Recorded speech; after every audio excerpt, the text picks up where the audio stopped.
बिस्मिल्लाहिर्रहमानिर्रहीम।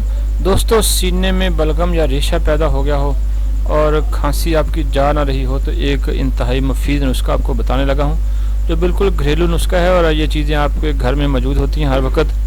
तो इसका इस्तेमाल शुरू करें तो आपकी बलगम सारी खारिज हो जाएगी और खांसी आपकी रफ़ा दफ़ा हो जाएगी।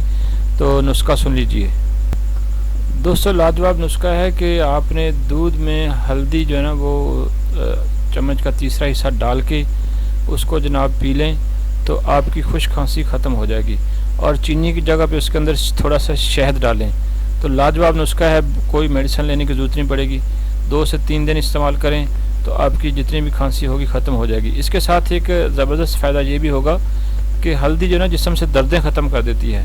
अगर आपके जिस्म में थकावट भी रहती है तो वो भी साथ ही चली जाएगी।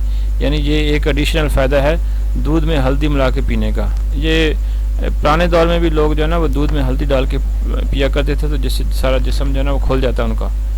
तो आप भी ज़रूर जो है ना अगर खांसी वगैरह हो जाए तो फिर दूध में हल्दी शामिल करके पिएँ, खांसी ख़त्म हो जाएगी। महंगे महंगे सिरप लेने की आपको ज़रूरत नहीं है, तो इंशाल्लाह इसी से अफाका हो जाएगा। तो अगर ये वीडियो आपको अच्छी लगे तो फिर हमारे चैनल को सब्सक्राइब कीजिए। अल्लाह हाफ़िज़।